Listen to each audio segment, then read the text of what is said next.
Now will we see the magic?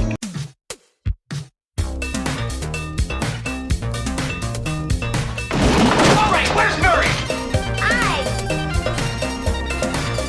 Okay, who is it? This is Jesus, Kent. Know then that it is the year 10,191. Yes, we are bored. We're all bored now. Hi, good night. Good night. Hello, and welcome to Mary versus the Movies with your host, Mary Jones. And Dennis Ling. And this week... Okay, Popeye. What was that? That's just making sure the G's were in there. Yeah, you got enough of them. Yeah. If only we had enough of them. Well, just as an aside, geez, where? Oh, grand. Okay, that makes sense. Never mind. Anyway. What? Oh, yeah. Yeah. Okay. Yeah. So this week, it's Thanksgiving when this comes out. Yeah. And if you're listening in the future, just pretend it's Thanksgiving. And so I was looking up Thanksgiving movies because we've already done, I know I already talked about this, but we've already done Planes, Trains, and Automobiles, which is a great movie. I even went out and bought the Blu-ray this year because I wanted to rewatch it. Yeah. We had so much fun watching that last year. Mm-hmm. And so I was looking for another film that I could slot in as a Thanksgiving movie that fits the time period that we're covering. So there's not a lot of Thanksgiving movies out there because everything just gets kind of, eaten up by the amoeba that is Christmas. So when I was looking up Thanksgiving movies, what came up was, and I don't even know if it has anything to do with Thanksgiving. I don't know why it came up, but what came up was the movie The Big Chill. Now, this movie, I've never seen it, obviously, otherwise we wouldn't be covering it. But Right. it's what? It's ground zero for boomer nostalgia, right? I guess. That's sort of my impression. It's like 30-something before there was 30-something. I've never seen it. Oh, don't bring up 30-something. I know you hate 30-something. Ugh. I understand. Look, I understand. The fact that I've watched all of 30-something is, besides the look Dennis just gave me. I didn't want to think about that show ever again. Well, guess what? You're going to watch the movie of it now. Yeah. No, there's no like fuzzy red person. You have a I just specific don't like that hatred guy. of Timothy Busfield. Yeah. So, first of all, it's a good thing you never watched The West Wing. Yeah. And second of all, it's a good thing you never watched The West Wing. Overrated. Yeah, I've got issues with Aaron Sorkin. So, this movie, what I know of it is, okay, here's what I think. I'm pretty sure what the plot is. A bunch of college friends gather together one weekend. I don't know if it's Thanksgiving weekend, but they gather together one weekend because a friend of theirs has died. And all of these friends are, I guess, in their 30s. And so it's all a very... That old. Well, that's... So here's the thing. Yeah. You at this point are 52? What? I said it that way because I'm like a In little dog shaky. years. Yeah, no, definitely not. So you're 52. You're Gen X. You were born in the early 70s. Yeah. I'm 44. I guess at the end of Gen X.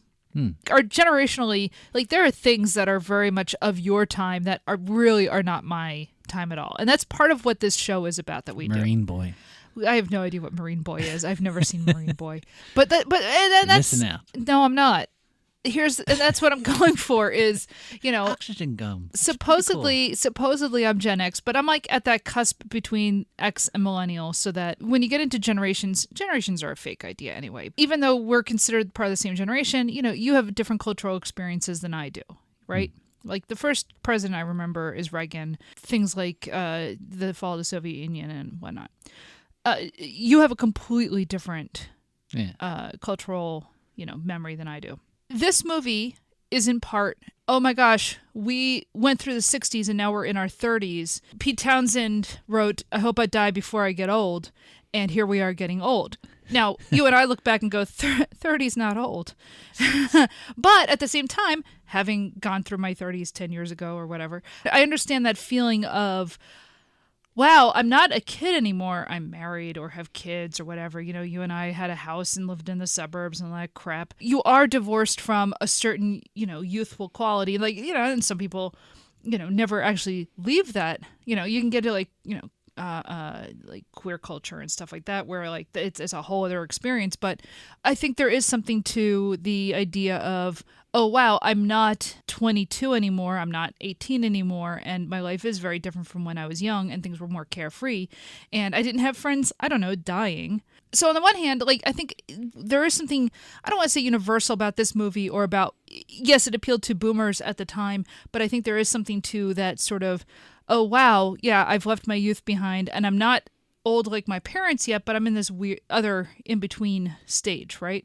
Which is what we just call adulthood. It's weird that we think of it as an in-between stage when really it's the most of your life, and it is just adulthood, where you kind of just have to get on with the fact that you're not the eternal youth that American culture praises and holds up as the most important thing, especially if you're a woman.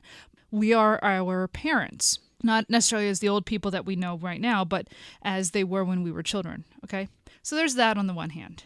On the other hand, what I've picked up in pop culture about this movie is, A, it kind of cemented the concept of the boomer, not so much in the old sense of, hey, we had this huge baby boom after World War II because basically people stopped having children during the Great Depression and the Second World War, and now all of a sudden we have a ton of kids, and that was part of the whole youth movement and the Vietnam War and blah, blah, blah. And then, so like you had all of that stuff, and now this was like the boomers who are now adults with careers and children, and they're looking back and going, gosh, I'm not a revolutionary anymore, or whatever. What am I? And it's like that identity crisis, okay? There is an obsession with like the music of their youth. And this is how we invent the idea of classic rock, right? I mean, to some extent that was already being codified. I don't know if we talked about on this show before or elsewhere, but the whole Sha-na-na at Woodstock doing doo-wop, and how that was part of the codification of like, oh, there's like old-timey rock and roll stuff. And you see the same thing actually in American Graffiti. American Graffiti is kind of the same thing, where, there's this romanticization of the music before essentially like the Kennedy assassination, right? And this is like a later manifestation of it, where it's sort of the 80s sort of looking back at like the 60s as like the time of youth and, revolution and all this flowering, of culture and all this stuff. And I don't know, like this is like a nostalgia bomb, right? This movie is a nostalgia bomb. Kind of, it makes my teeth itch, right? Because I don't like nostalgia. Sure. I make this show not be... You're a John Hodgman fan, so... Well, yeah. And nostalgia is a poison. Yeah. Yeah, and he's right when he says that. It's bad for you. Do not romanticize your past. It wasn't that good. I don't have nostalgia for the 80s, and I don't have it for the 90s, really, even though that's when I was young. Or the early 2000s. Oh my God, who wants to relive the early 2000s?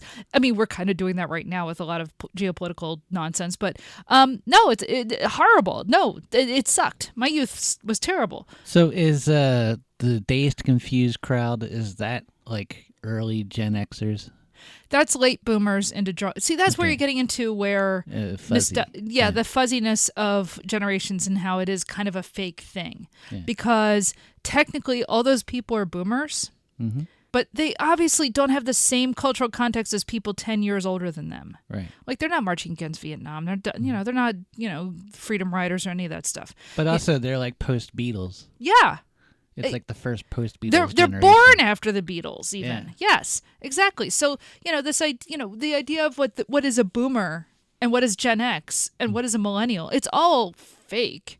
It's all invented by marketing. I really don't think it's helpful when you talk about, well, Gen Z is a bunch of idiots on TikTok who can't read or write, or actually, it's funny. I'm saying about Gen Z now. Apparently, Gen Z is saying that about Gen Alpha, which is a terrible term. But like all the people who are actually children right now and like 6 years old. Apparently, there's a bunch of like TikToks out there of that, like people who are say 20 years old and saying, "Oh my God, these kids today can't even read because they're always looking at their iPads." And I'm like, "Oh my God, you sound like your parents." I mean, and that's what, look, that's all that ever happens is you become your parents. I mean, I could find a copy like Cicero complaining about, what the kids these days are doing. I'm serious. Like this is the perennial complaint, right? So yeah, generations are fake. that doesn't mean that there aren't cultural moments that people experience. Yeah, but still, kids these days. You don't have kids. What are you talking? Do you know any kids these days? I've seen them on the lawn. No, well, actually, that's true. But they're fine. The kids are all right. Anyway, I'm kind of interested in this film as what is nostalgia in the 1980s for the 1960s. I'm not going to say this kicks it off because I brought up American Graffiti already, which, I mean, boy, the time period between the year that American Graffiti is set in and the year it's made is very short. Now, granted, a lot happened in those years in between. I mean, a lot, but it's still really funny to think about that. Like, this movie is like 10 years later. So do you think this film will be just talking like My Dinner with Andre or like... No, you know what it is? I think this movie's going to be kind of like, did you ever see the movie Peter's Friends? No. Peter's Friends, I have a feeling is... I think I know it. The British version of The Big Chill. Yeah. Kind of the same idea. It's got Hugh Laurie. And Hugh Laurie, Stephen Fry. Who else is in it? Emma Thompson. I think Branagh's in it. I think I saw the end of it. Yeah. I really like that movie. It's one that I and my friend Leslie were really super into in high school, and it's kind of the same thing where it's all these people who were like a crowd in college get back together over a weekend because like their one friend is dying. I think Stephen Fry's character is like dying of AIDS or something. I feel like this is probably the American version of that, where it is that whole, hey, we were young and now we're coming back together when we're in our 30s. So, and basically it's like whenever you and your friends get together on like holidays. So basically when we see it, we'll be really annoyed by it, do you think?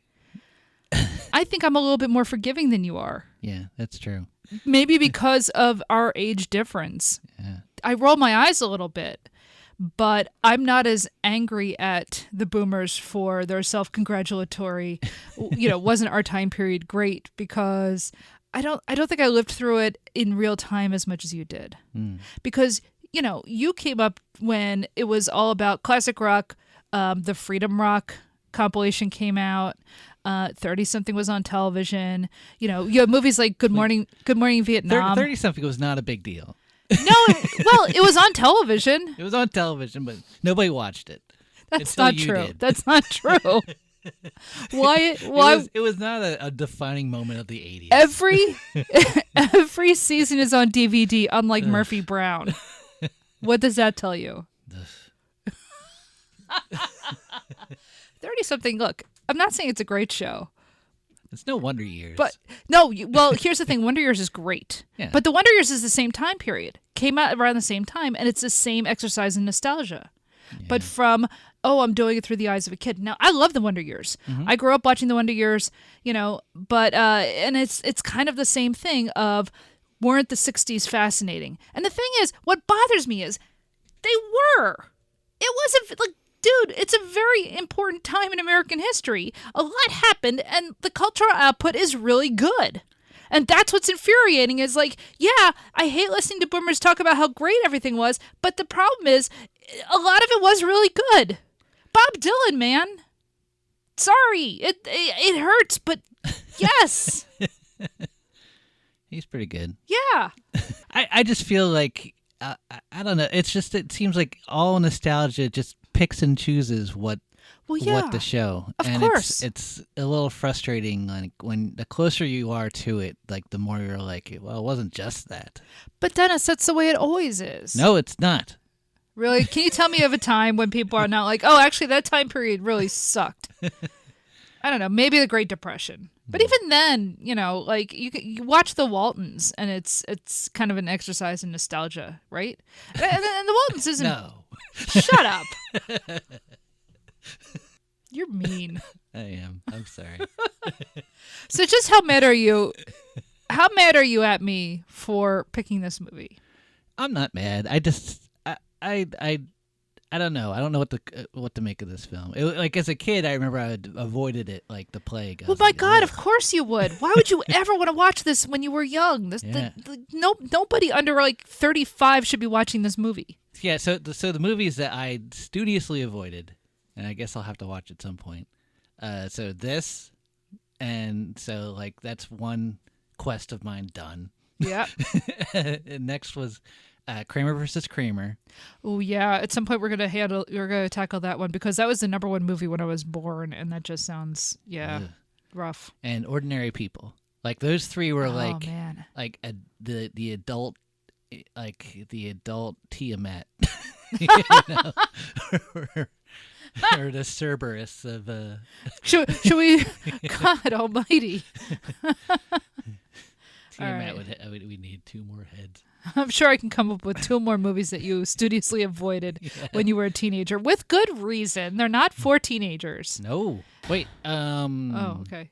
Are there women in it? Oh yeah, of course there's women in it. Okay. No, it's not a guy's weekend. You made it sound like it was a guy's weekend. How did I make it sound like a guy's weekend? Because you said a bunch of guys get together. I said, oh, okay, now you're getting into gender. I said guys as in plural of human beings. All right. I am so sorry. I should have said, I don't use the word folks or y'all or any of that stuff. I say yous, but the rest of it just feels like an affectation to me because I'm not from the South. So, love triangle. Yeah, maybe. Okay. Yeah. Okay. Death? I mean, other than death. Other than that, I know that they're coming together because a friend died. Probably not. No. Do you think like older parents are involved at all, or is it just that age? That's a good question. Are there any older parents hanging around? Yeah. Maybe one. Maybe like one person's mother. Does Henry Fonda like yell at them from a porch or something? Have you seen On Golden Pond? No. Boy, there's your other Tiamat. Yeah, I guess so. So no, I don't know. Maybe there's like one elderly parent. Okay. So, all right, shall we slay this beast? Yeah, let's get it over with.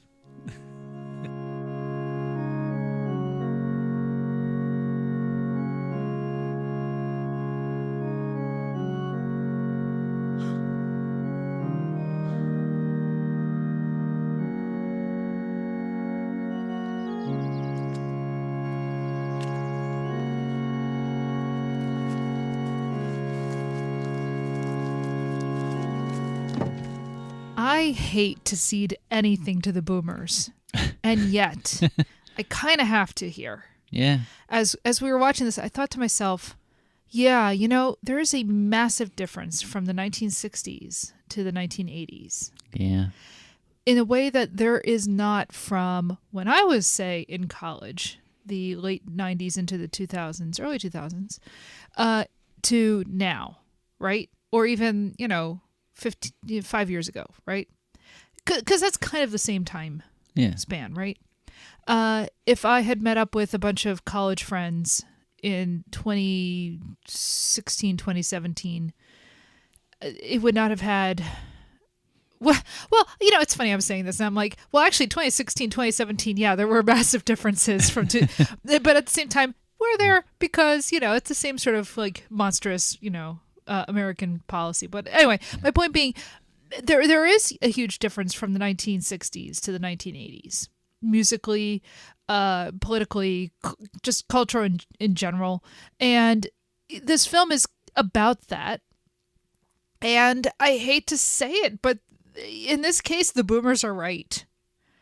God, that feels wrong. I don't like this at all. I'm sorry, babe. I blame you, Gen Xer, for not making more waves when you had the chance. Oh no, we're just gonna make indie films and indie bands and stuff. We had Friends. Yeah, you sure did. Like Friends is basically this, really. When you think of it, kind of. It's the same dynamic and. Okay, so that's interesting. Yeah. I was not thinking that at all, but you're not wrong. Yeah. Because, and I know the fact that, like, we brought up in the pre-show, I've watched all of 30-something, and you hate that. I've watched all of Friends, and I will still go back and watch Friends, and you hate that. Now, I'm not sure what it is you hate about people who are friends. It's just a lot of well-to-do white people flirting with each other and then nothing happening, or maybe happening and who cares because nothing happens. Well, okay, I'm sorry. Compared to what? Red Dawn? Yeah, man. That was not a better film. We beat the Cubans. We got them out of here. Look, I'd much rather watch this again than Red Dawn any day. And you can't tell me that you feel differently. No, I agree. This was actually great. It did remind me of Richard Linklater. Yeah. It's funny watching this, and I kept thinking, there aren't a whole lot of films these days that are made that look like this. At the time, this was not that unusual a film. A group of adults kind of talking to each other, at each other, experiencing life. That was a very normal type of film at the time. You made a joke about having to watch Kramer versus Kramer in the pre-show, but at least that's like a human drama, right? By the way, Diner was another one. So we have 4 of the Tiamat heads. We just got to find that 5th one. Well, yeah, we're going to do Diner actually at the end of December. Yeah. And the thing is, you don't see a whole lot of films like this now. And for a while there, like television kind of picked up the slack, but even television, I feel like, isn't quite doing this anymore. The mode of this film obviously influenced shows like 30-something, but also Parenthood, both iterations of Parenthood. And there's like a show that I started watching and then I really turned it off because I was like, whoa, what am I doing here? I think it was called like A Million Little Pieces or something like that. And I was just like, I don't know about that. I never really got into This Is Us, but that's kind of the same mode of film or TV show. And I am kind of a sucker for this sort of thing. Like you brought up Friends, and it's not dissimilar. And I don't have a problem with that sort of thing. You are more, shall we say, Seinfeldian, where learning anything and having any emotions is a bad thing. And the funny thing is, I often think of myself as that way. I think of myself as more. Not necessarily stoic, but I don't want to. I'm not a hugger. I don't believe in hugging people. I find physical contact humiliating, and I think that has more to do with like getting beat up a lot when I was younger than anything else. But watching other people have intimate emotional moments is perfectly fine. Whereas you're like, nope, which I find really funny.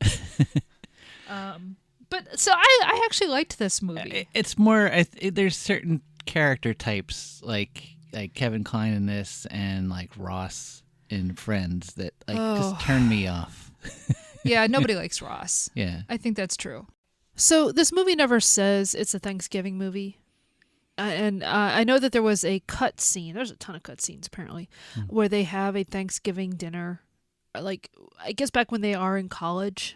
It's like a flashback, right?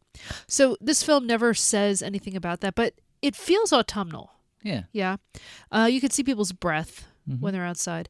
And they have a big turkey dinner, right? Oh, they do? They do. Yes, like the big dinner in the middle of the movie. Oh, I thought that was pasta.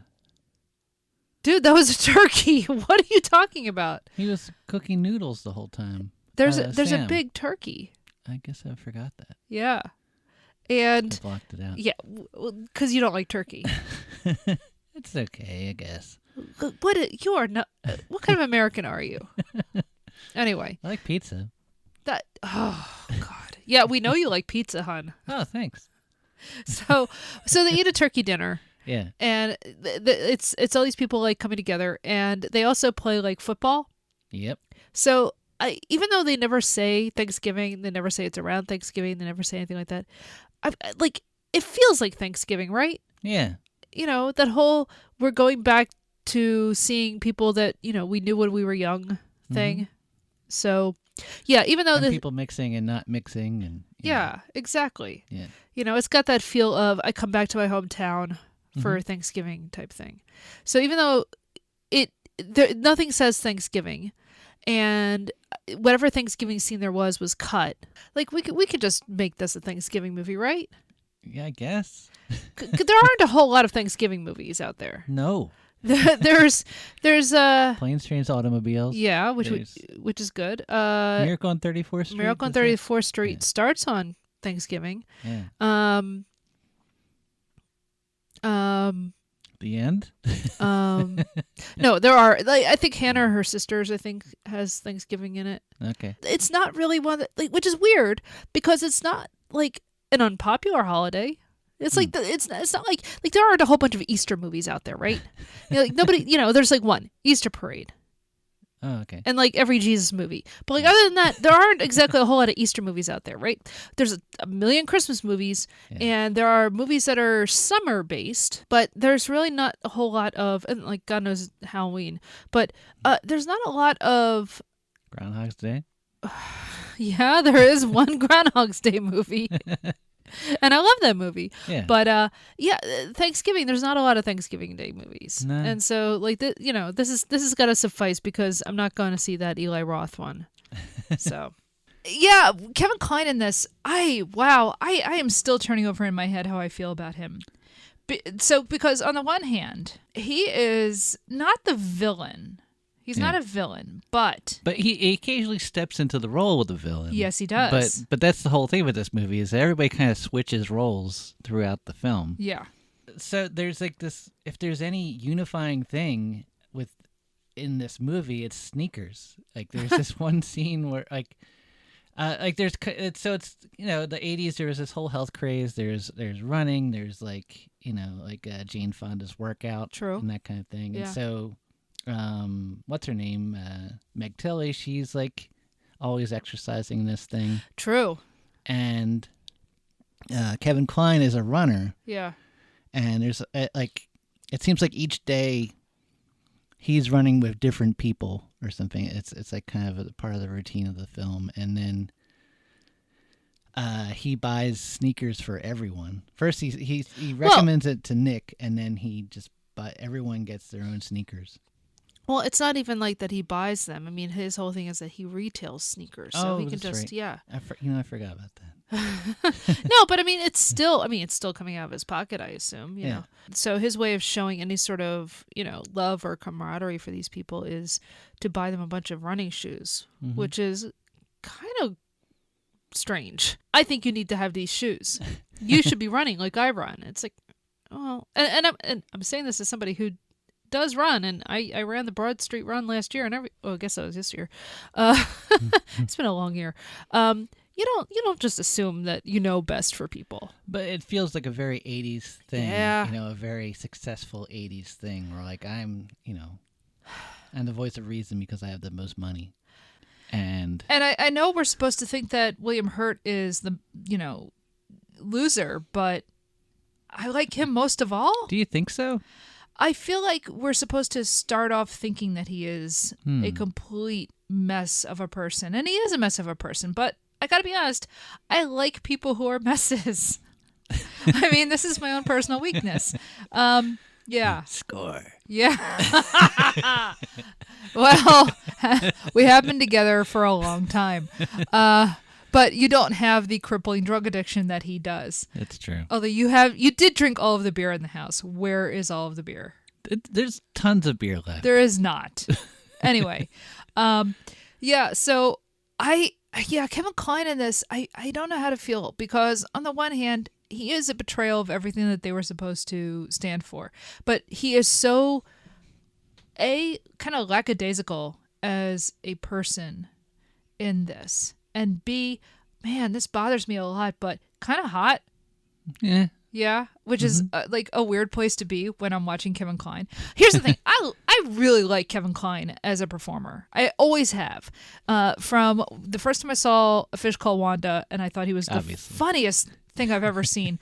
Right up through him playing Mr. Fischoeder to on Bob's Burgers to I really like his performance in the Pirates of Penzance, which I guess was on like PBS or something. Like he's been in a lot of things. What about that one that Tom Selleck coming out? Oh my God, In and Out. That? Yeah, that's a good one. Yeah, he's great in that. I really like him in that. That one I feel like uses his energy well. I think it does. I agree completely. In this, I don't know how I feel at all because he is the complete sellout. Yeah, he went from being a college, they make jokes about being revolutionaries or anything, but like obviously these were guys, people who had, ideals back in the 60s and were probably part of whatever radical organizations, and now he is a very wealthy person who owns a running shoe company or something to that effect. I don't know if they're like a retail. I guess they're a retailer because he talks about owning shops. So it's not like he owns, the manufacturing plants that make the shoes, but he owns shops that sells them, and he's going to be bought out and going to be made even richer. And to the point where, they have essentially like they own a plantation in South Carolina. Yeah. It's South Carolina, right? It doesn't matter. One of the Carolinas. I guess South Carolina. Not that it doesn't matter. I get it. Don't please, friends of ours who do live down there. I don't mean to disrespect the difference between North Carolina and South Carolina, but you know what I mean. The point is, you live in the Tidewater, and if you own a big house like this down there, I don't think they ever say that his family was from old money, but. You wonder because what I do like is that Cline has a little bit of an accent in this, so that he obviously must have come from this area, right? Even though all of these guys they are all alumni from the University of Michigan, right? Mm-hmm. But he has an accent, and you get the sense that he's actually from this town. He's friends with the cops. He's friends with, he has like a store in town, but he has like a whole franchise of stores and stuff. So I get the feeling that he's actually from this area, right? And if you own a big house like that from that area, I don't know. Do we want to look into your ancestors? Probably not. So that even though you were, very much a revolutionary in college in the 1960s and you marched against the war and you probably were civil rights and black power and all this stuff, in the end, you still ended up owning a very successful company, in the region, and you're going to get bought out and you're going to stay very rich. And your wife is a doctor. Yeah. The wife is Glenn Close, and I do like her in this. I haven't seen enough Glenn Close. Like, I've seen her here and there.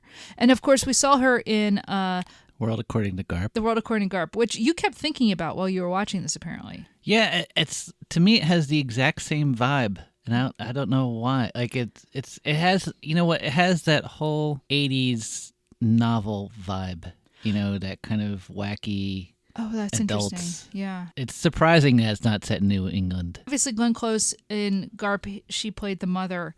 But Garp is also very much about the, that sort of, I said earlier, generations are fake, and they are.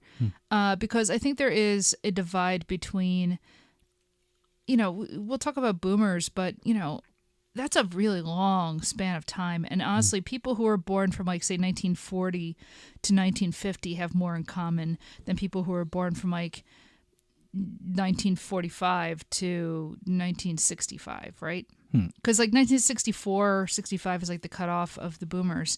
And, I find it weird to have those people, people who are born in the early 60s as included as a boomer, just because you definitely experience things different. If you were, like, 19 in 1980, are you really a boomer? It doesn't feel right, Because this is 1983, and all these characters are supposed to be in their late 30s. They were all born, like, all the actors were born in the mid to late 40s. Because I looked this up as I was watching it. Like, Cline is like 47, and Glenn Close is like around the same time period. And Tom Berenger, I think, is like 48 or something like that. How old was Jeff Goldblum? He might be 1950, but he's like the tail end of that. Yeah, Jeff Goldblum. Can we talk a little bit about him for a second? Sure. Do we like him? No. Okay, why? For one thing, there's just a weird energy of young Jeff Goldblum. Like, it's like too... Yeah, he is a kind of... Okay, so... Well, a lot of mansplaining. There is a lot of mansplaining. He is a writer, but instead of writing the Great American Novel, he is working for People magazine, so he just writes a lot of profiles of more famous people. And, his whole immediate response to the reason it all coming together is, I can turn this into an article. Mm-hmm. And on the one hand, obviously, that's monstrous. Yeah. You're using your grief for fodder to make you more money. On the other hand, as a person who is a podcaster and makes shows about, things that bother me, I kind of understand it. We don't make money on this show, not really, but I get it. Like, Yeah. there's a part of me that, yes, Jeff Goldblum in this, there's something off-putting about some of his attitude, and at the same time, I do understand. And maybe I'm not a good person, or maybe that's what happens if you're an English major. I don't know. What I do like is the one scene where he says, like, yeah, I'm obviously a creep, but like at least I'm honest about it. And it kind of it does that with all the characters. They're all very self-aware. Yeah. They all know what they're doing, and it's very interesting. Yeah, and I like that, though. And that's something you don't see a lot of these days. Although you brought up Linklater, and I mean, I think he's the only guy making movies right now who's maybe that way. Let's get into a little bit about, what the premise of the film is. A group of college friends are reuniting after X number of years, depending on who the person is, because one of them has committed suicide. Kevin Costner. It's Kevin Costner, right? And like all of his, and we see his forehead, we see his wrist, his wrists, we see his legs. Yeah, That's it. that's it. That's all we see of him. All of his scenes were cut. I think that's for the best, actually. I do too. Like I think keeping Alex an enigma yeah. really works for the film. All we know about Alex is that he has committed suicide, and everybody's coming together for his funeral, and then a long weekend after the funeral to just kind of hang out and process their grief. And I do like the opening of, like, the first thing we get is just Kevin Cline with one of their kids in the bath, and it's very charming, and it's a very homey sort of scene of him with a little kid, and Glenn Close getting the phone call of what happened. But it is sort of a nice establishing shot of, this is just like normal people, like living their lives. And again, you don't see, I'm really frustrated watching this film, not because of the film itself, but because a lot of what's in the theaters these days isn't this. You brought up Linklater, and this is much more like what Linklater does, right? Yeah. Where it is people having conversations and trying to figure out something about their lives. And it is just, it sounds so, it almost sounds dull, right? A bunch of people just hanging out and saying, man, I never fulfilled whatever potential I thought I had. But I like the energy of this, and it's something you don't see in movies right now. You get this little call, and it's this devastating moment of, oh my God, this friend of ours has died. And it's like a smash cut to Heard It Through the Grapevine. Look, I don't need to talk up Marvin Gaye, obviously. Everybody knows how great, Heard It Through the Grapevine is. But, like, immediately, this is like, oh, that's right. This is the big 1960s soundtrack, right? Yeah, and what this movie does, it'll set these songs to kind of montages of, like, what the 8 people are doing. And it'll just let the song play out, like, a really long time. So, like, that gets played all the way out. Like, like Three Dog Night it's in the beginning. But, Yeah. It's the kid singing, and then it comes in the end. You can't always get what you want with the Stones. Like that almost entire song, I think. Mm-hmm. There are some long musical takes in this, and it's long to a point that you don't see a lot of these days. Even Scorsese doesn't do this anymore. Yeah. And I kind of appreciate it. The entire opening sequence is maybe all of I Heard It Through the Grapevine. It's interesting to use that song of all things. Like, I don't know how intentional Kasdan was thinking of a song about relationships breaking apart, right? I mean, that's what I Heard Through the Grapevine is. It's about a relationship falling apart. And so this is all of them getting together to go to a funeral as a corpse is dressed. I mean, it's kind of a weird vibe, right? Yeah. Right? Because like that's a fun song. But the thing is, you don't know it's a corpse until you see the wrist. That's true. That's true. Even watching this as we were, I didn't realize at first. I thought at first it was just a person dressing until I realized, wait, that's a woman's hands dressing a guy. And at first I was like, oh, is this meant to be sexy?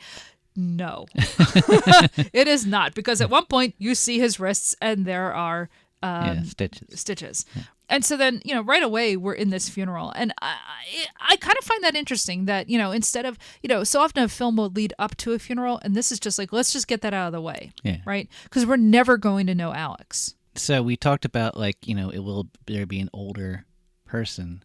And the older person in this one was the pastor. Yeah. Who's like really mad that this guy killed himself. So as someone who's had someone close to him commit suicide, like it is kind of like religion. When someone dies normally, they have all the answers. Like it's thoughts and prayers. You can say it's like they have all the best comments in a condolence card. And when it's suicide, they got nothing. Yeah. Because it's not in their playbook. Yeah, watching how angry the pastor was in this, I've seen that before, but it's also kind of like, I don't know, man. You got to have a lot of compassion for the person who goes through with it. But also, like, you should have compassion with the people that are going through it now. Yeah, you know? You're right. You're right. Yeah. It's like, stop yelling at me, dude. I'm going to just take more drugs. Well, enter William Hurt. Yeah. Nick. You start with Kevin Cline and Glenn Close. They're the Coopers, Harold and Sarah, and they've got a couple of kids. He's got the successful shoe company, retail company, and she is a doctor. Then we mentioned Jeff Goldblum. He is Michael, and he is a writer, and he lives up in New York. Then you've got Tom Berenger as Sam. He is an actor out in Hollywood. He's on a TV show that's kind of like Magnum PI, and also like Matt Houston. Sorry, I have to get that in there. Who is Matt Houston? Matt Houston. What? I showed you the thing. Yeah, I know you showed me the thing, but I have no idea who that is. What TV show is that? It's like a more generic. It's the one. It's a Texas oil man who, due to his he's rich and he has abundant free time, so he becomes a private investigator in L.A. for some reason. Okay, and look. Buddy Epson is his uncle. What? It's the 80s. Come on. Yeah. But what I like about it is that it's just so generic, like Magnum PI, which is what I think that this show is. That's the thing. Like Tom Berenger in this, I think is supposed to look like, and not necessarily be Tom Selleck, but I think that's the idea you're supposed to get is that he's basically like a Tom Selleck type of guy. And, I didn't even recognize it was Tom Berenger at first. I know. I really didn't. Like, we've seen Tom Berenger. We covered him in Major League. Yeah. But this is, he's younger. He's skinnier here, for one thing. Mm-hmm. I totally didn't recognize him at all. Like in fact, I think it wasn't until like the last quarter of the film where he made this one head move, and we're like, "That's Tom Berenger." Yeah, it's like we finally recognized him. We knew it the whole time, but he just did not look like himself until because he had that goofy hair and like the mustache, and yeah. So we've got them, and then we've got Mary Kay Place as Meg Jones. She started off as a public defender in Philadelphia, and is now doing like real estate law because she just decided that all of her clients were scum. And look, that was a rough, like, I don't know, man, something about her character. I get it. I do. Your cousin is a lawyer. Yeah. And she has had to deal with some really awful cases. Yeah. Usually as a prosecutor, but we're talking like, child trafficking and like really horrific stuff. Like I get how you can be burned out, but yeah, there was something about like her level of burnout and just talking about the people of Philadelphia as scum where I'm just like, whoa, lady, calm down. I mean, okay, we're bad. We're not that bad. And then you've got JoBeth Williams as Karen. And I don't know what her role really is in this group of friends other than just, she's there to get, romance and then puts off Tom Berenger. Yeah. Like she has a husband, Richard, who, they're together, but he's boring. Actually, Tom Berenger kind of puts her off. A little of both. A little bit of both. Yeah. Like they have a kind of an on again, off again thing over the weekend. Yeah. But I mean, yeah, her character I just don't feel because she's a housewife mostly. I mean, she doesn't really have much of a career, and she's got this, very kind of buttoned down husband who's a little bit older, and kids, and they live out in like California or something, or they don't live nearby anyway. No, I take that back. I don't think they're in California. I think maybe they're up in Michigan. Yeah. And then you've got finally William Hurt as Nick. Nick's interesting. Yeah.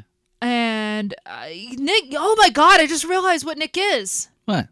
He's Owen Wilson in the Royal Tenenbaums. Oh, yeah. Holy cow! Yeah. Why didn't I never realized it until just now? But something about the way he's driving the car, and I just went, oh right, he's gacked out to the gills, and he's driving a car fast. Of course, that's Owen Wilson. Yeah.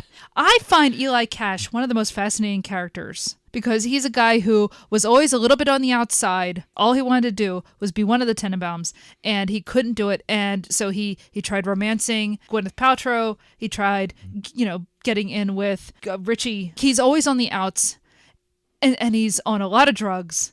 And I don't know. I find Eli Cash really interesting. And I just realized that's what Nick is. Yeah. Right? Because he's a screw up. Nick is the most interesting character in this movie who isn't dead. He's hiding like a brick of cocaine in his car. He's got pills. He's got weed. He's got everything. And he's impotent. Yeah. Which, first of all, yeah, that's going to happen when you do a lot of these drugs. Also, he's a Vietnam vet, I guess. I think the idea is he is a Vietnam vet who came back. He tried to become a psychologist. That didn't work. He went into radio. That didn't work. And now he kind of makes, he works in like maybe television or news or something to that effect. Where he has he plays with cameras, but mostly he's just kind of, his life has fallen apart. There's kind of like a resentment between him and Kevin Cline. Oh, definitely. And probably, due to Vietnam and stuff. Yeah, because you get the feeling that Harold, Kevin Kline's character, never went to Vietnam. Yeah. He protested the war, but he never had to do anything. And, now he's living in this big house in, the Carolinas and has a successful company. And he's, he has everything. Yeah. And Nick is basically there to be Alex. Like, that I find really interesting. There is an absolute parallel. The film kind of sets it up as a parallel, but he is essentially Alex. And if he doesn't pull out of the skid that he's in, he's going to be the next one to go. Yeah, and he ends up with Alex's girlfriend. Meg Tilly. Yeah. Yeah. Meg Tilly is really young here. Yeah. So Meg Tilly plays Alex's girlfriend of 4 months when he kills himself. And again, she's young here. She's extremely flexible. It's kind of interesting that there's a couple of scenes of her doing some serious yoga moves that I looked at and I just went, I've never in my life been able to do that with my leg. But I am envious. At the end of the film, like, her and Nick, they never consummate the relationship on screen because I don't think he can yet. But they decide they're going to stay behind. Even though there were the vibes that night. Oh, God. I'm actually kind of half surprised this movie did not end in an orgy. I have, like, I feel like there is actually a movie out there like that. Like, I guess... Society? Well, yeah. No. There's a movie that I've never seen, although I keep meaning to see, called The Ice Storm. Oh, that yeah, I think yeah. actually kind of ends like with that. And wait, with Kevin Cline. Kevin Cline, yeah. Right. I think the guy is just into and that. Sigourney Weaver? Yeah, I think so. Which, if you were going to go to an orgy, wouldn't you want Sigourney Weaver there? Sure. No, like I don't know if it's an orgy as much as it's a... Well, it's a key party. Key party. Yeah. Not exactly the same thing. Yeah. But the idea is, open relationships, which this movie gets into a little bit, sort of. Actually, that's kind of an interesting thing where you have these people who they came up in the 60s and the idea of free love and, no attachments and all that stuff. And like, look, we both have friends who are polyamorous and like they can handle that. Like, definitely not for everybody. This movie kind of has a weird tangent of Meg, the ex-public defender, really wants to have a baby. She does not want to have a guy in her life, though, because they've all been terrible. And so she spends much of the film propositioning all of the men to be like... Well, most of the men. Not all of... You're right. Because she doesn't want Jeff Goldblum's baby. No. Not at all. And I don't blame her. But she does try for William Hurt. William Hurt can't get it up. And then she tries for Tom Berenger, and that doesn't work out at all.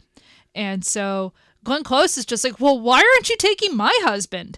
And when Glenn Close has said that, I'm just like, wait, what? Because I kind of forgot. Oh, that's right, boomers. But also she cheated on Harold with Alex 5 years before. Yes. And I think this is kind of like a closure for her. Oh, absolutely. The entire point of her saying, hey, Harold, would you please impregnate Meg is sort of her... Free one. Yeah, exactly. You get a free one here because I cheated on you with Alex, who just killed himself. Yeah. Yeah, I don't know that it actually works that way in real life. Like, I don't know if that clears the slate, but if it works for them, fine. You know what? That's sort of. I'm stretching. Never No, mind. go ahead. No, Stretch. No, so Go so- full Plastic Man. So one of our favorite scenes in this is there's a bat in the attic, and I take it back. You are stretching, but go on. yeah. Go on. No, and so like they open up the window to let the bat out, and 2 more bats come in, and there's 3 of them there, and William Hurt says like, "Oh, now it's a fair fight," and I just feel like that there's like this balancing going on through the movie is what I'm saying. Oh, well, Like everything kind of like reestablishes balance by the end. maybe you're not wrong. Maybe that isn't so much of a stretch. I think Like it seemed like a joke at the time, but now looking back on it, it's like, well, it's kind of like a theme. Yeah, trying to find balance. And I think that actually is a theme of the film is, all these people had been in the 60s and they had, felt that they were revolutionary or that they were standing up for something they believed in. They had ideals, and all of them have failed in some way, right? Yeah. And so part of this is about them trying to find some sort of balance or trying to live with themselves. And the idea is Alex couldn't live with himself.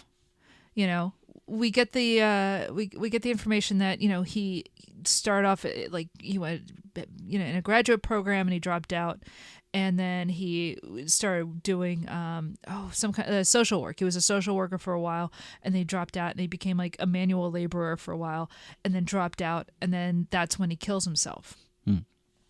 And as somebody who has dropped out of school more than once and feels kind of like, I don't know, a failure, I get it, right?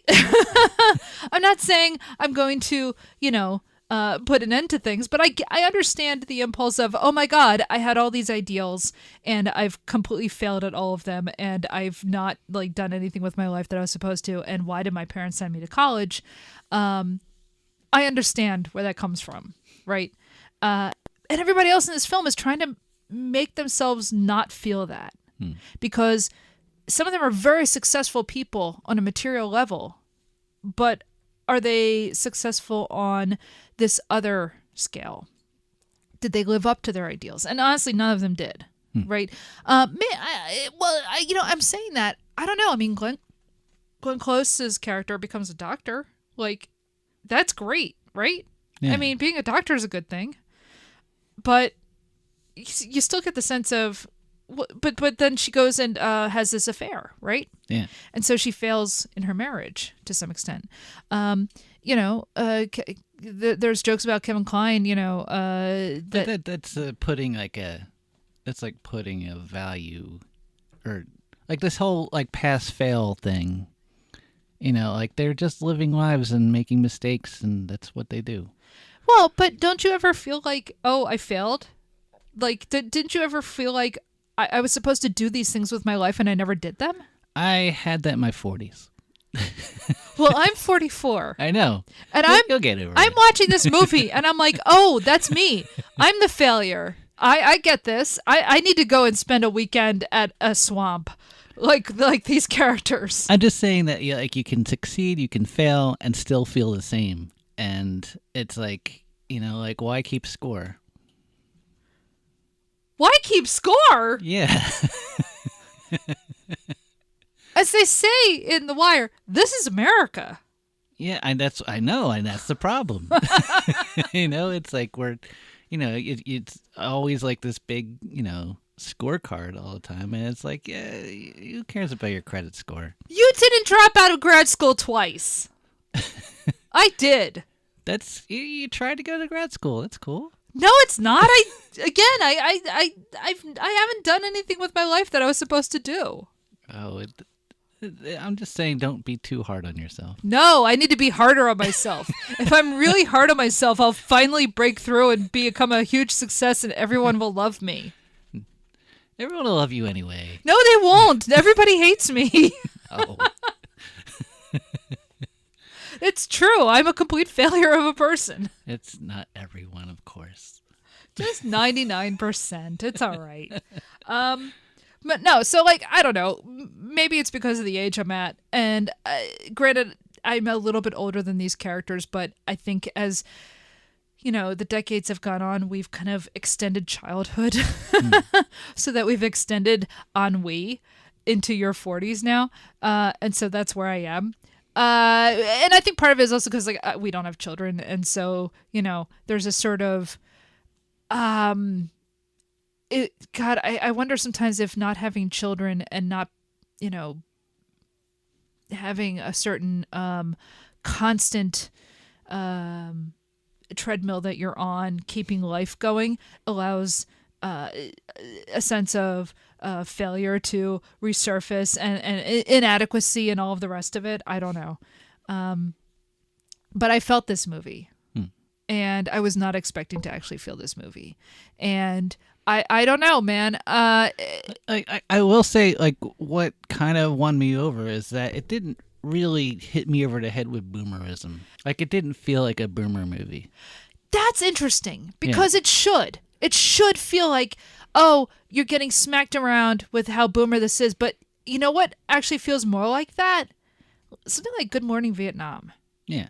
There is a moment in this movie that I've been thinking about. Kevin Cline, Harold, is throwing on music all night. He's got these records in the house, but every record is from when they were young. It's all music from the 60s, and it's a lot of Motown, and it's great. Now here's the thing, this music's all fantastic. This is the music that I grew up hearing from my mom, and it is a lot of Motown. It's Smokey Robinson and the Miracles, Tracks of My Tears. It's as we said, Marvin Gaye. I mean, I love Marvin. I still love Marvin Gaye. It's the Rolling Stones. It's all that stuff, right? It's all Creedence. My mom loves Creedence. This is all the music I grew up with, right? But there's a moment where Jeff Goldblum's character Michael says, there's been music in the last 10 years, right? Yeah. And I sat there and I thought to myself, and Klein, he dismisses it and he says, no, this is the real music. That very closed off, attitude. They all boo, boo, get out of here. Yeah. And I sat there and I thought to myself, Goldblum's character is right, obviously, because now, imagine, it's 1983 and you've just completely ignored New Wave. Yeah. Why would you ignore Blondie? Why would you ignore Elvis Costello? Why would you ignore the Talking Heads? Why would you ignore all this? I mean, my God, rap is starting. Why would you ignore Africa Bambaataa? Why, there's incredible music being made at that time period. The flowering of genius in the late 70s and the early 80s, especially in New York, because of his character, of course, is living in New York at the time. I'm you got to imagine this dude was down at CBGB's, right? He was watching television. Right? He saw Patti Smith. Why would you ignore this stuff? Why would you be stuck listening to the same Motown records over and over again? And I love that music. Don't get me wrong. I love that music. But my God, everything is constantly moving. A week ago, 2 weeks ago, we went and saw this Australian punk band. Oh my God. Well, Amo and the Sniffers. Amo and the Sniffers. And they rocked my socks off. They were the best. You got to go out and you have to hear new music all the time. You can love what you love. And I love a lot of old stuff. And I love stuff that was made long before I was ever born. I love stuff that was made while I was young, right? But you have to constantly be in touch with the world as it is. Do not become calcified. I am terrified of becoming a calcified person. And you can feel that actually. And this is what makes me actually kind of like Michael. This is what makes me like Jeff Goldblum's character is he is a guy who doesn't actually want to be ossified. And oddly enough, Nick is the same way, William Hurt's character, because he's the one who starts playing with the video camera, and he's the one who starts interviewing people, and he's the one who starts getting people to do stuff on camera in a way that actually feels very modern. And it's not modern. It's just that this is the way we've lived for 40 years, ever since we had personal home recording devices with sound. Yes, people had Super 8s before, and people made home movies ever since there were home movies. I've got home movies from the 1930s that my stepfather made, and they're really interesting to watch. But what they're doing here, where it's just people sitting down and talking into a camera, and we saw it in Sex, Lies, and Videotape too. But it's the same thing that it's just people making videos and putting them on TikTok. It's literally the same way of making media, right? There's something in Michael that I really kind of admire, even though he's off-putting, because at least he's like, no, you have to keep moving forward or you die. The thing about Harold is he may as well be dead. He may as well be the one they're burying. And Wait, yeah, why? because he's not moving forward. He's stuck in the past. You know, yeah, he's selling his company. He's going to make money, but there's nothing new in his soul. You know, if he's still listening to the same music that came out when he was 18, what is he? He's having a new kid. Well, he is having a new kid. At least that's something new. At least that's something, yeah. Is that going to be really messy and complicated? Yes. No. Yeah. It's all worked out. It'll all work out fine. Yeah. But at least that it shakes something up. You have to shake things up, or you're basically dead. I don't want to be dead yet. I don't want to die at all. Right. Put me in a computer. You said you didn't want that. No, you're right. I don't want that. You didn't want to be a robot dog. I don't want to be a robot dog. I want to be a revenant then. Like, just What's keep a me going. revenant? Well, like Frankenstein. Put me in okay. the Bride of Frankenstein's body or something. Just keep me going.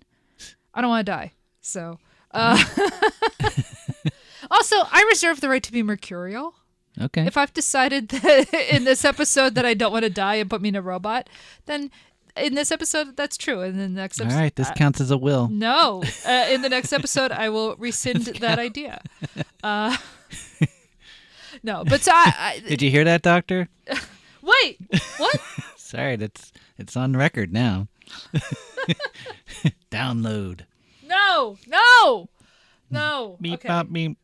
No, you have to hook up my actual physical brain, though. You're not downloading me into a computer. I am download not me an in- algorithm. Download me into that R2D2 bot that we have.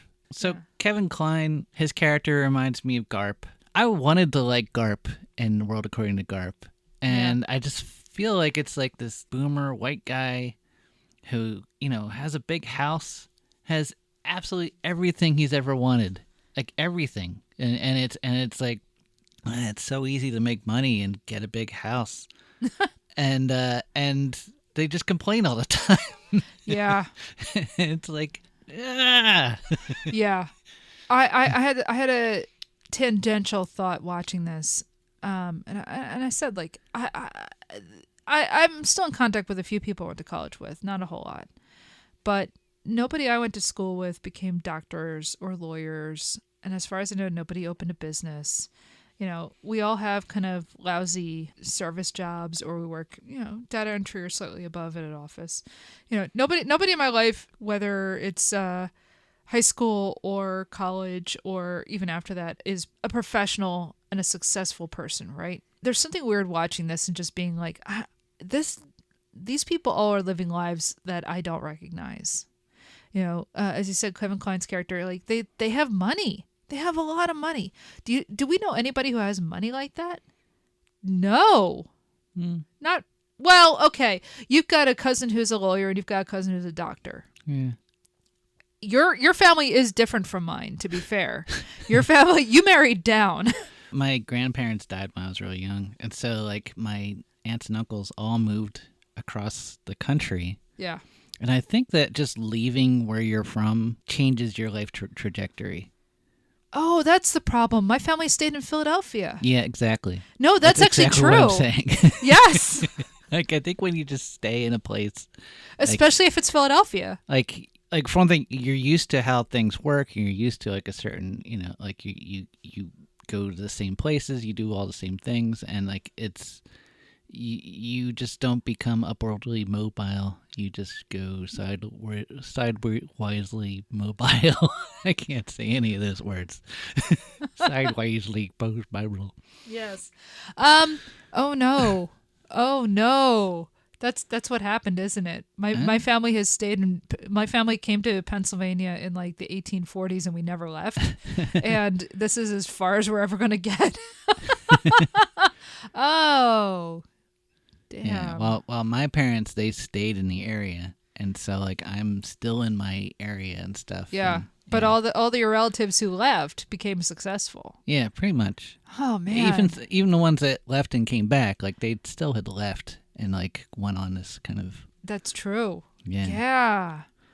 Oh Man. Because I think when you go to a new place, it's just easier to not have roots and not make compromises. Oh, see, I've never been able to do that. Yeah. I've always been afraid to leave. I'm sorry. No. And Dennis, this is long before we ever met. I mean, there were times where I thought, oh, I should study abroad, or maybe I'll go teach English in Japan or something. And I never did it. And I was always too scared because I was like, I'm going to fail. So I never went anywhere. Well, we're doing okay. We have a cat. I mean, we're not homeless. Yeah. I'm mad that this movie's making me think about my life. That's not fair. Movies shouldn't make you think about your life. Yeah. They should make you think about the Russians invading and the Cubans taking over America. You said you didn't want to watch that That again. movie sucked. I hated Red Dawn. Yeah.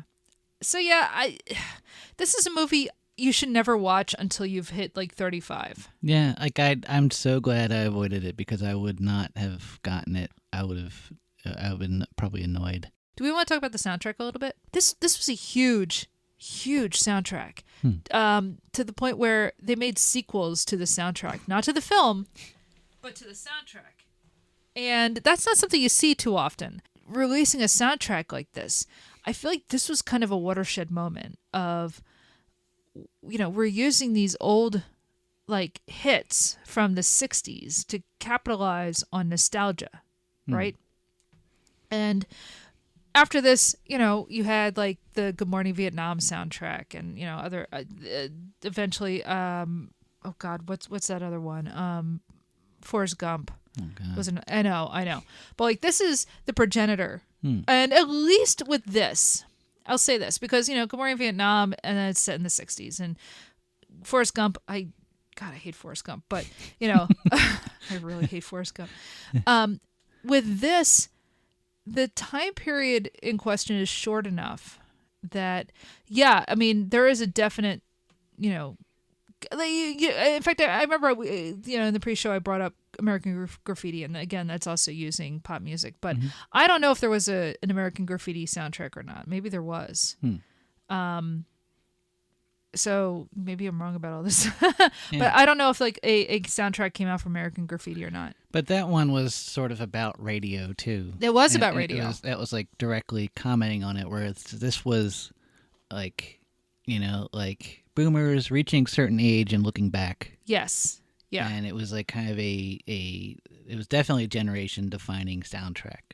Absolutely. Yeah. Which is interesting if you compare it to Pulp Fiction, which is kind of a Gen X defining soundtrack in that it's like, this is not our past at all. Right. This is just interesting stuff. The pastiche gets selected by this like taste-making weirdo film director. That's actually a really interesting point because does Gen X even have anything like the Big Chill soundtrack? No, because like we're all about we're like those sucker fish on the side of sharks. We just like our big moments is just kind of commenting on others. Yeah, or it's like Reality Bites or something. Oh, you know what? Oh, also our big moment was Jarts. We played with Jarts, and Jarts sucks. You people Jeez. are soft. Yeah, here's the thing. Oh. Sorry, I too, I completely agree. I hate like this whole sudden like Gen X was the last tough generation. Like we didn't do crap. Shut up. Yeah. Whatever. My uncles played with Tonka trucks and hit them over their heads. Like they were tougher than we were. Yeah. No, I'm sorry. Gen X is not tough. Like, and you know what? They shouldn't have to be. No. But no, there's no like Gen X movie of I'm reaching back to the music of my youth, and like I have a feeling millennials are going to end up doing that and talking about how great the music was in the 90s, and they will be wrong. Yeah. Not because music in the 90s were unusually terrible or anything like that, but I don't know, man. There's just something about nostalgia that just. But also, it's like say like making like a fictional film about all these people being influenced by like the Velvet Underground. It's like There were like, 1,000 of them. Yeah. It wasn't a huge movement. Like, No. Exactly. Like, as far as the Velvet Underground goes, it was like, I don't know, Mission of Burma and Jonathan Richman and a bunch of people lived in New York, and that was it. But now you see all this, like, for a while there, we kept hearing that one Pixies song. What's that song that was in all the commercials just repeatedly? Oh God, I don't know. Here comes your what? Maybe it was. I don't know. But it was like everybody in the 90s listened to the Pixies. It's like, no, everyone had a Pixies tape. Yeah, everybody had a copy of Doolittle, but nobody listened to it. No, people listened to it, but it's like it like there wasn't like a single identity like that. And maybe that's how it was in the 60s too. Maybe there wasn't, it wasn't just. No, maybe you're right. Maybe there wasn't this like identity the way that people look backwards and think that there was. I think that's just the thing with nostalgia is that it just picks and chooses things as to what was important, and I feel like that's kind of what Kasdan gets right in this thing, in that it's not really as much about nostalgia except for the music, but like. To some extent, it's about how nostalgia actually doesn't do you any good. Yeah. People think of it as boomer nostalgia, but it's also about how that can kill you. It's a smarter film than it sounds like, than you think it is. And yeah, do you want to listen to 90 minutes of, wealthy boomers complaining? No, but that's not entirely what it is. I don't know if it's smart as much as it's not dumb.